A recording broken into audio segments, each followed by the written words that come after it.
क्या हो अगर मैं आपसे कहूं कि आप किसी को भी हां कहने पर मजबूर कर सकते हैं और उन्हें यह भी लगेगा कि यह फैसला उन्होंने खुद लिया था। ये कोई डार्क मैजिक या तिलिस्म नहीं, बल्कि साइकोलॉजी का वो सबसे बड़ा और गहरा राज है जिसे इन्फ्लुएंस यानी प्रभाव का विज्ञान कहते हैं। दुनिया के सबसे कामयाब लोग, सेल्समैन, लीडर्स और सबसे बड़ी कंपनियां इसी विज्ञान का इस्तेमाल करके हमारे फैसलों को कंट्रोल करती हैं और हमें पता भी नहीं चलता। यह कोई चालाकी या धोखा नहीं, बल्कि इंसानी दिमाग के काम करने के तरीके को समझने का विज्ञान है। नमस्कार दोस्तों, स्वागत है आपका अपने चैनल ज्ञान जंक्शन पर। अगर आपको हमारे वीडियोस पसंद आते हैं तो आप चैनल को सब्सक्राइब कर सकते हैं और वीडियो को लाइक, शेयर और हाइप भी कर दें ताकि हमें और वीडियोस बनाने का मोटिवेशन मिले। और अगर आप हमें सपोर्ट करना चाहते हैं तो हमारे चैनल का मेंबरशिप लेकर हमें सपोर्ट कर सकते हैं। अब चलते हैं अपने टॉपिक पर। दुनिया के मशहूर साइकोलॉजिस्ट डॉक्टर रॉबर्ट सियाल्डिनी ने अपनी जिंदगी के कई साल इसी रिसर्च में लगा दिए। उन्होंने यह जानने की कोशिश की कि आखिर वो कौन सी बातें हैं जो हमें किसी की बात पर हां कहने के लिए मजबूर कर देती हैं। उन्होंने सेल्समैन, मार्केटर्स, विज्ञापन बनाने वालों और हर उस इंसान के साथ काम किया जिसका काम ही दूसरों को मनाना होता है। इस गहरी रिसर्च के बाद उन्होंने अपनी विश्व प्रसिद्ध किताब इन्फ्लुएंस द साइकोलॉजी ऑफ परसुएजन लिखी, जिसमें उन्होंने 6 ऐसे मनोवैज्ञानिक सिद्धांतों के बारे में बताया जो हमारे अवचेतन मन पर सीधा असर डालते हैं और हमारे फैसले लेने की प्रक्रिया को प्रभावित करते हैं। ये सिद्धांत इतने शक्तिशाली हैं कि ये हर जगह काम करते हैं, हमारे रिश्तों में, हमारे करियर में और बाजार में। आज हम इन 6 सिद्धांतों को सिर्फ जानेंगे ही नहीं, बल्कि उन्हें कहानियों और असली जिंदगी के उदाहरणों के साथ इतनी गहराई से समझेंगे कि आप भी इस कला के मास्टर बन जाएंगे। आप सीखेंगे कि कैसे इन सिद्धांतों का इस्तेमाल करके आप एक बेहतर कम्युनिकेटर बन सकते हैं, और साथ ही यह भी जानेंगे कि जब कोई इन सिद्धांतों का इस्तेमाल आप पर कर रहा हो तो उसे कैसे पहचानें और खुद को कैसे बचाएं। तो अपनी कुर्सी की पेटी बांध लीजिए, क्योंकि अब हम इंसानी मनोविज्ञान की एक ऐसी रोमांचक यात्रा पर निकलने वाले हैं जो आपकी दुनिया देखने का नजरिया हमेशा के लिए बदल देगी। सबसे पहला और सबसे शक्तिशाली सिद्धांत है रेसिप्रोसिटी, यानी पारस्परिकता या एहसान का नियम। यह नियम कहता है कि अगर कोई हमारे लिए कुछ करता है तो हम खुद को उसके एहसान तले दबा हुआ महसूस करते हैं और उस एहसान को चुकाना चाहते हैं। यह हमारे समाज और सभ्यता की नींव है। सोचिए, अगर आपका कोई दोस्त आपके जन्मदिन पर आपको एक महंगा तोहफा देता है, तो जब उसका जन्मदिन आएगा तो क्या आप खाली हाथ जा पाएंगे? नहीं, आपके मन पर एक दबाव होगा कि आप भी उसे कम से कम उतना ही अच्छा तोहफा दें। यह रेसिप्रोसिटी का नियम है। डॉक्टर सियाल्डिनी एक बहुत ही दिलचस्प एक्सपेरिमेंट के बारे में बताते हैं। एक प्रोफेसर ने क्रिसमस पर पूरी तरह से अनजान लोगों को ग्रीटिंग कार्ड भेजे। वह देखना चाहते थे कि क्या होता है। आपको जानकर हैरानी होगी कि उन्हें उन अनजान लोगों में से बहुतों से जवाब में ग्रीटिंग कार्ड्स मिले, जिन्होंने यह जानने की भी कोशिश नहीं की कि यह कार्ड किसने भेजा है। बस कार्ड आया तो जवाब में कार्ड भेजना है। यह क्रिया हमारे अंदर इतनी गहराई तक बसी हुई है। मार्केटिंग की दुनिया में इसका इस्तेमाल हर रोज होता है।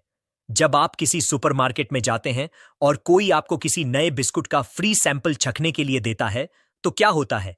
आप वह बिस्कुट चखते हैं और फिर आपको उस सेल्स पर्सन को खाली हाथ लौटाने में थोड़ी झिझक महसूस होती है। बहुत से लोग सिर्फ उस छोटे से फ्री सैंपल के बदले में पूरा पैकेट खरीद लेते हैं, भले ही उन्हें उसकी जरूरत ना हो। रेस्टोरेंट में वेटर बिल के साथ एक छोटी सी टॉफी या सौंफ क्यों देते हैं? रिसर्च बताती है कि ऐसा करने से उन्हें मिलने वाली टिप काफी बढ़ जाती है। अगर वेटर एक टॉफी देता है तो टिप 3% तक बढ़ जाती है, और अगर वह 2 टॉफी देता है तो टिप 14% तक बढ़ जाती है। यह छोटा सा गिफ्ट ग्राहक के मन में एहसान की भावना पैदा कर देता है। आप इसे अपनी जिंदगी में कैसे इस्तेमाल कर सकते हैं? अगर आप अपने ऑफिस में किसी से मदद चाहते हैं तो पहले उसकी किसी काम में मदद कर दीजिए। अगर आप अपने पड़ोसियों से अच्छे रिश्ते चाहते हैं तो कभी कभी उनके लिए कुछ बनाकर भेजिए। यूट्यूबर्स इसका इस्तेमाल कैसे करते हैं? वे free e books, free courses या उपयोगी जानकारी से भरे वीडियो बनाकर अपनी ऑडियंस को देते हैं। जब ऑडियंस को इतना कुछ मुफ्त में मिलता है, तो जब यूट्यूबर उनसे चैनल को सब्सक्राइब करने, वीडियो शेयर करने या कोई पेड प्रोडक्ट खरीदने के लिए कहता है, तो वे खुशी खुशी ऐसा करते हैं क्योंकि वे उस एहसान को चुकाना चाहते हैं। लेकिन याद रखिए, यह लेन देन दिल से होना चाहिए, सिर्फ मतलब के लिए नहीं। जब आप सच में किसी की मदद करते हैं तभी यह सिद्धांत सबसे अच्छा काम करता है। अब बात करते हैं दूसरे सिद्धांत की, जिसका नाम है कमिटमेंट और कंसिस्टेंसी, यानी प्रतिबद्धता और निरंतरता। यह सिद्धांत कहता है कि एक बार जब हम कोई स्टैंड ले लेते हैं या कोई वादा कर देते हैं तो हम पर एक सामाजिक और आंतरिक दबाव होता है कि हम अपनी उस बात पर टिके रहें। हम ऐसे इंसान के तौर पर नहीं दिखना चाहते जो अपनी बात से पलट जाता है। हम सुसंगत दिखना चाहते हैं। इसका एक क्लासिक उदाहरण फुट इन द डोर तकनीक है। अगर मुझे आपसे कोई बड़ा काम करवाना है तो मैं सीधे वो काम करने के लिए नहीं कहूंगा। मैं पहले आपसे एक बहुत छोटा सा काम करने के लिए कहूंगा जिसे आप मना नहीं कर पाएंगे। एक बार जब आप वो छोटा काम कर देते हैं तो मेरे लिए आपसे बड़ा काम करवाना आसान हो जाता है। एक स्टडी में रिसर्चर्स ने लोगों से अपने गार्डन में ड्राइव सेफ का एक बहुत बड़ा और भद्दा सा बोर्ड लगाने के लिए कहा। स्वाभाविक रूप से ज्यादातर लोगों ने मना कर दिया, लेकिन दूसरे ग्रुप के साथ उन्होंने कुछ अलग किया। उन्होंने पहले उन लोगों से अपनी कार की खिड़की पर ड्राइव सेफ का एक छोटा सा स्टिकर लगाने के लिए कहा। लगभग सभी मान गए। कुछ हफ्तों बाद जब उन्हीं लोगों से वह बड़ा और भद्दा बोर्ड लगाने के लिए कहा गया तो 76% लोग मान गए। क्यों?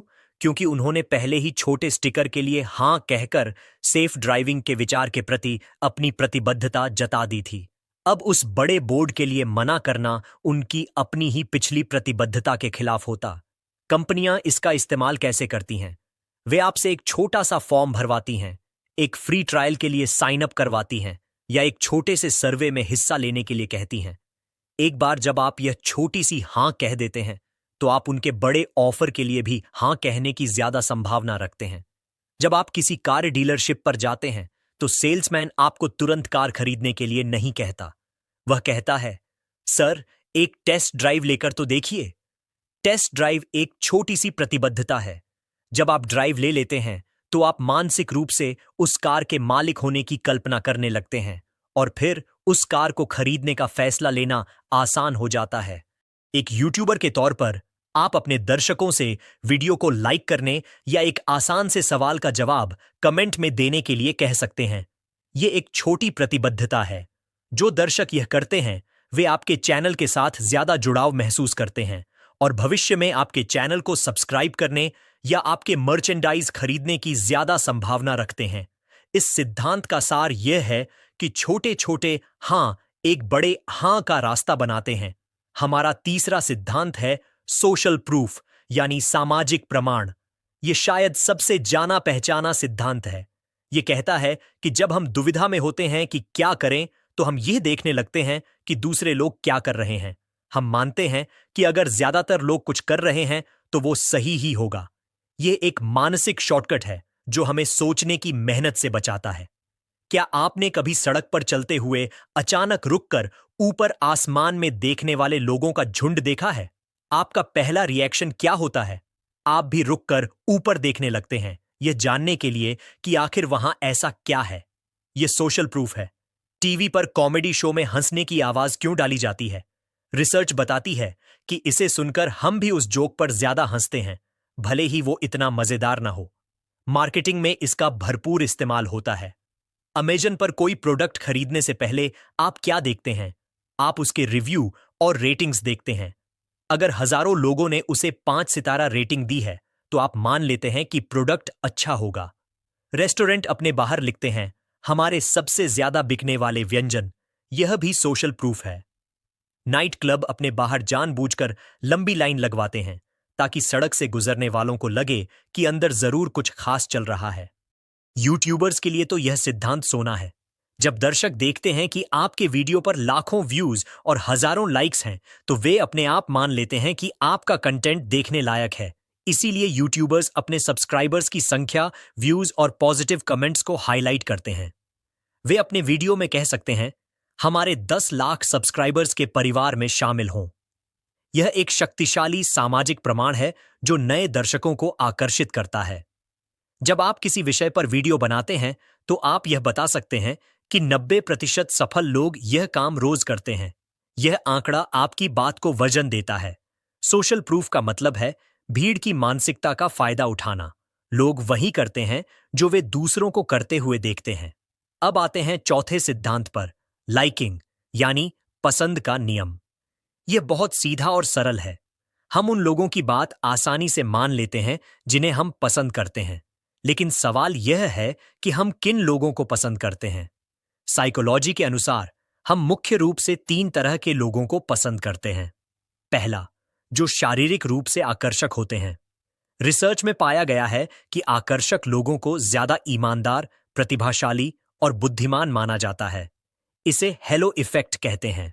दूसरा, जो हमारे जैसे होते हैं। हमें वो लोग पसंद आते हैं जिनकी आदतें, शौक और बैकग्राउंड हमारे जैसा होता है। तीसरा, जो हमारी तारीफ करते हैं। हमें वो लोग पसंद आते हैं जो हमें कॉम्प्लीमेंट्स देते हैं, भले ही हमें पता हो कि वो सच्चे नहीं हैं। दुनिया के सबसे महान कार सेल्समैन माने जाने वाले जो जिरार्ड से जब उनकी सफलता का राज पूछा गया तो उन्होंने बताया कि वह हर महीने अपने 13,000 से ज्यादा ग्राहकों को एक कार्ड भेजते थे जिस पर सिर्फ एक लाइन लिखी होती थी, आई लाइक यू। बस इतना ही। यह छोटा सा जेस्चर लोगों को यह महसूस कराता था कि जो उन्हें पसंद करता है, और जब भी उन्हें या उनके किसी जानने वाले को कार खरीदनी होती थी तो वे सिर्फ जो के पास ही जाते थे। इस सिद्धांत का इस्तेमाल कैसे करें? अपने ग्राहकों या दर्शकों के साथ एक रिश्ता बनाएं, उनसे कॉमन ग्राउंड ढूंढें। अगर आप एक यूट्यूबर हैं तो अपनी कहानी शेयर करें, अपनी गलतियों के बारे में बताएं ताकि लोग आपसे जुड़ाव महसूस कर सकें। अपनी ऑडियंस की तारीफ करें, उनके कमेंट्स का जवाब दें, उन्हें महसूस कराएं कि आप उनकी परवाह करते हैं। जब लोग आपको पसंद करने लगेंगे तो वे आपकी बात भी सुनने लगेंगे। सेल्स में लोग अक्सर ग्राहक से बात शुरू करने से पहले उसके घर में लगी तस्वीर या किसी ट्रॉफी की तारीफ करते हैं ताकि एक कनेक्शन बन सके। यह लाइकिंग का सिद्धांत ही है। एक दोस्ताना और भरोसेमंद व्यक्तित्व बनाना परसुएशन का एक बहुत बड़ा हिस्सा है। 5वां सिद्धांत है अथॉरिटी यानी अधिकार। बचपन से हमें सिखाया जाता है कि हमें अपने बड़ों, टीचर्स और एक्सपर्ट्स की बात माननी चाहिए। यह हमारे समाज के काम करने के लिए जरूरी है। इसी वजह से हम अथॉरिटी फिगर की बात पर आसानी से भरोसा कर लेते हैं और उनके निर्देशों का पालन करते हैं, कभी कभी तो बिना सोचे समझे भी। इसका सबसे प्रसिद्ध और खतरनाक उदाहरण स्टेनली मिलग्राम का एक्सपेरिमेंट है। इस एक्सपेरिमेंट में एक व्यक्ति को टीचर बनाया गया और उसे आदेश दिया गया कि जब भी स्टूडेंट, जो एक एक्टर था, सवाल का गलत जवाब दे तो उसे बिजली का झटका दे। हर गलत जवाब के साथ झटके की पावर बढ़ानी थी। जब झटके की पावर बहुत ज्यादा हो गई तो स्टूडेंट दर्द से चीखने और छोड़ देने की भीख मांगने लगा। टीचर को भी असहज महसूस हो रहा था, लेकिन जब भी वह रुकने की कोशिश करता तो सफेद लैब कोट पहने एक्सपेरिमेंट का अथॉरिटी फिगर, साइंटिस्ट, शांत आवाज में कहता, कृपया जारी रखें। ज्यादातर लोग सिर्फ उस अथॉरिटी फिगर के कहने पर उस स्टूडेंट को जानलेवा स्तर तक के झटके देते रहे। यह दिखाता है कि अथॉरिटी का दबाव हम पर कितना गहरा होता है। विज्ञापन में हम इसे हर रोज देखते हैं। टूथपेस्ट के विज्ञापन में कोई एक्टर डॉक्टर का कोट पहनकर क्यों आता है? क्योंकि डॉक्टर एक अथॉरिटी फिगर है और हम उसकी सलाह पर भरोसा करते हैं। कोई फाइनेंशियल एडवाइजर अपनी डिग्री और सर्टिफिकेट्स को दीवार पर क्यों टांगता है? ताकि वह एक एक्सपर्ट के तौर पर दिखे। आप इसे कैसे इस्तेमाल कर सकते हैं? अपने क्षेत्र में खुद को एक एक्सपर्ट के तौर पर स्थापित करें। अगर आप किसी विषय पर वीडियो बना रहे हैं तो उसके बारे में गहरी रिसर्च करें, आंकड़े और तथ्य पेश करें और आत्मविश्वास के साथ बोलें।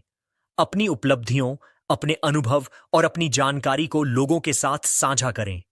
जब लोग आपको एक ज्ञानी और भरोसेमंद स्रोत के तौर पर देखेंगे तो वे आपकी बातों को गंभीरता से लेंगे। आपको डॉक्टर का कोट पहनने की जरूरत नहीं है, लेकिन आपके बोलने का तरीका, आपका ज्ञान और आपकी प्रस्तुति आपको एक अथॉरिटी बना सकती है। और अब हम आ गए हैं अपने छठे और अंतिम सिद्धांत पर, जिसका नाम है स्कैरसिटी यानी कमी का सिद्धांत। यह नियम कहता है कि जो चीजें कम मात्रा में उपलब्ध होती हैं या जिन्हें खोने का डर होता है, हम उन्हें ज्यादा मूल्यवान मानते हैं। यह fear of missing out, FOMO की भावना पर काम करता है। जब कोई एयरलाइन कंपनी अपनी वेबसाइट पर दिखाती है कि इस कीमत पर सिर्फ 2 सीटें बची हैं, तो हमारी दिल की धड़कन तेज हो जाती है और हम तुरंत उस टिकट को बुक करने के लिए मजबूर हो जाते हैं। जब अमेजन पर सीमित समय की डील का काउंटडाउन टाइमर चलता है तो हम पर तुरंत खरीदने का दबाव बनता है। यह सब स्कैर्सिटी का खेल है। एक स्टडी में लोगों को एक जार से कुकीज छकने के लिए कहा गया। एक जार में 10 कुकीज थीं और दूसरे में सिर्फ 2। लोगों ने उस जार की कुकीज को ज्यादा स्वादिष्ट और कीमती बताया जिसमें सिर्फ 2 कुकीज थीं, हालांकि दोनों जार में एक ही तरह की कुकीज थीं। कमी ने मूल्य को बढ़ा दिया। इसका इस्तेमाल करने के 2 मुख्य तरीके हैं, सीमित मात्रा लिमिटेड क्वांटिटी और सीमित समय लिमिटेड टाइम। आप अपने प्रोडक्ट या सर्विस के लिए कह सकते हैं कि पहले 100 ग्राहकों के लिए ही यह ऑफर है, या यह सेल सिर्फ आज रात 12 बजे तक है। यूट्यूबर इसका इस्तेमाल अपने ऑनलाइन कोर्सेज या मर्चेंडाइज के लिए कर सकते हैं। तो यह थे डॉक्टर रॉबर्ट सियाल्डिनी के 6 शक्तिशाली सिद्धांत, रेसिप्रोसिटी, कमिटमेंट और सुसंगतता, सोशल प्रूफ, लाइकिंग, अथॉरिटी और स्कैर्सिटी। ये सिद्धांत हमारे दिमाग के शॉर्टकट हैं जिन्हें हमारा दिमाग दुनिया को समझने और तेजी से फैसले लेने के लिए इस्तेमाल करता है। लेकिन अब सबसे जरूरी सवाल, क्या इन सिद्धांतों का इस्तेमाल करना नैतिक है? इसका जवाब इस बात पर निर्भर करता है कि आपकी नीयत क्या है। अगर आप इन सिद्धांतों का इस्तेमाल लोगों को धोखा देने, उनसे झूठ बोलने या उनका फायदा उठाने के लिए करते हैं तो यह पूरी तरह से अनैतिक मैनिपुलेशन है। लेकिन अगर आप इन सिद्धांतों का इस्तेमाल लोगों को एक अच्छा प्रोडक्ट खरीदने, एक अच्छी आदत अपनाने या एक जरूरी सामाजिक कार्य में मदद करने के लिए करते हैं तो यह नैतिक परसुएशन है। सच तो यह है कि ये सिद्धांत हर समय हर जगह काम कर रहे हैं, चाहे हम उन्हें जाने या न जाने। इन्हें जानना हमें 2 तरह से शक्तिशाली बनाता है। पहला, हम इन्हें समझकर अपनी बात को ज्यादा प्रभावी ढंग से रखना सीख सकते हैं, जिससे हम अपने करियर और रिश्तों में ज्यादा सफल हो सकते हैं। और दूसरा, और शायद ज्यादा जरूरी, हम यह पहचानना सीख सकते हैं कि कब कोई और इन सिद्धांतों का इस्तेमाल हम पर कर रहा है। जब अगली बार कोई सेल्समैन आपको एक फ्री गिफ्ट देकर कुछ खरीदने के लिए कहे तो आप रेसिप्रोसिटी के नियम को पहचान पाएंगे। जब कोई वेबसाइट आपको सिर्फ एक आइटम बचा है दिखाकर जल्दबाजी करने पर मजबूर करे तो आप स्कैर्सिटी के खेल को समझ पाएंगे। यह ज्ञान एक तरह का मानसिक आत्मरक्षा कवच है। यह आपको ज्यादा जागरूक और समझदार उपभोक्ता और इंसान बनाता है। परसुएशन की असली कला लोगों को वो करने के लिए मजबूर करने में नहीं है जो वे नहीं करना चाहते। इसकी असली कला लोगों को वो करने के लिए प्रेरित करने में है जो वे दिल से करना तो चाहते हैं, लेकिन उन्हें बस एक छोटे से धक्के की जरूरत होती है। एक ईमानदार और सच्चा इरादा ही परसुएशन का सबसे बड़ा हथियार है। जब आप इन सिद्धांतों को सच्चाई और अच्छाई के साथ जोड़ते हैं तो आप न सिर्फ लोगों से हां कहलवा सकते हैं बल्कि उनके दिल भी जीत सकते हैं, और यही असली प्रभाव है। अगर आपको यह वीडियो पसंद आया हो तो लाइक जरूर कीजिएगा। ऐसी ही और कहानियां, किताबों की गहराई और मनोविज्ञान के राज जानने के लिए हमारे चैनल को सब्सक्राइब करें। आप अपनी राय और सवाल नीचे कमेंट करें, क्योंकि आपकी एक टिप्पणी हमें प्रेरित करती है और अगली वीडियो को और भी बेहतर बनाती है। अगर आप चाहते हैं कि आपके दोस्त या परिवार भी परसुएशन की यह कला सीखें तो वीडियो को शेयर करना बिल्कुल न भूलें। आप हमें इंस्टाग्राम और टेलीग्राम पर भी फॉलो कर सकते हैं, जहां हर हफ्ते एक्सक्लूसिव टिप्स और अपडेट्स मिलती हैं। शुक्रिया कि आपने YouTube के इस अद्भुत सफर में हमारा साथ दिया। अगली वीडियो में फिर मिलेंगे, तब तक सीखते रहिए, आगे बढ़ते रहिए।